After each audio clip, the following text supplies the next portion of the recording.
Hi, welcome to Conversations on Caring. I'm Bev Clow. Today I speak with my dear friend Melissa, whose son Luke was diagnosed with leukemia when he was 4 years old.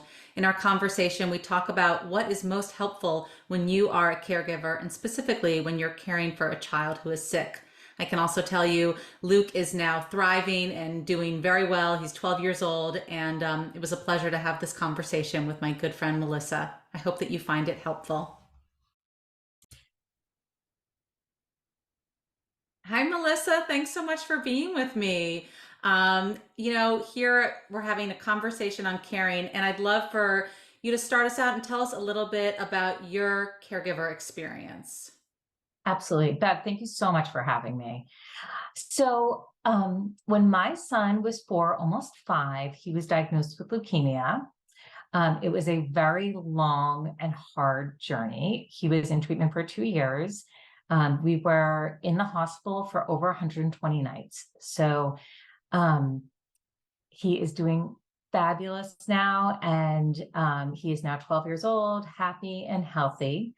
But the caregiving experience was tough. I was thrown into it, and really had to be there for both him as a 4, almost 5-year-old. We spent Halloween in the hospital, his birthday, and lots of different milestones. So to be there for him and to help him just be a kid while also going through treatment, as well as taking care of myself. It was tough, but I got through it with a lot of support and help from great family and friends. So you said that friends and family were there to support you. What were some specific actions that you found to be most helpful?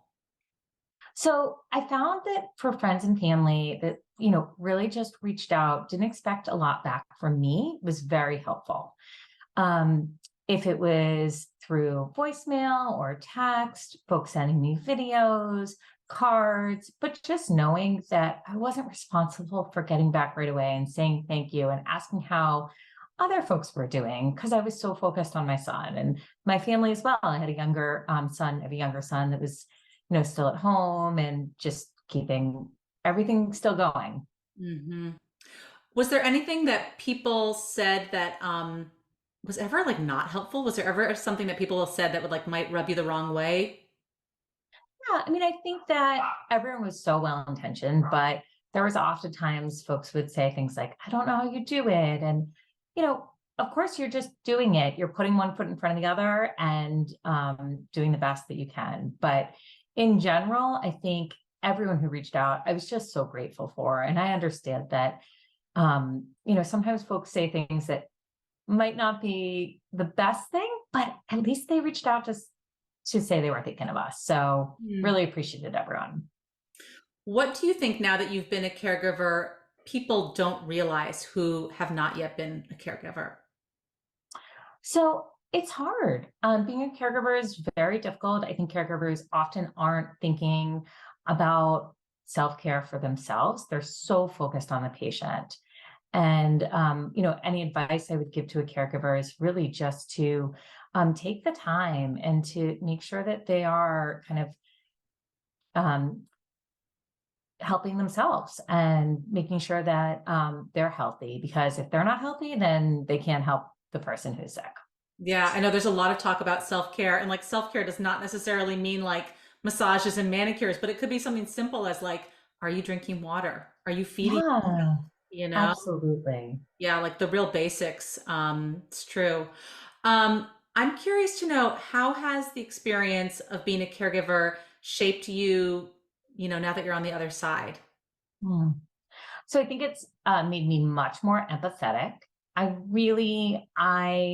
look around at the world and I see how can I help? And a lot of that is because there were so many folks that helped us. So I'm always wanting to give back. I see that. You are the person who is always organizing and rallying for others who need support. Is there anything else that you think we should know that we should, like any specific tangible thing that we could do to help a caregiver who we know in our lives? I think that what you're doing is so powerful. So for a caregiver to be able to send them a message and let them know that you're thinking about them. And that caregiver might not be able to look at the message right away. It might be in the middle of the night And just to be able to have one central place for that caregiver is really valuable. So I'm thrilled that Verbena exists in this world. And I think it's going to help a lot of caregivers and a lot of patients. Thank you so much, Melissa. That means a lot that you say that. Thank you.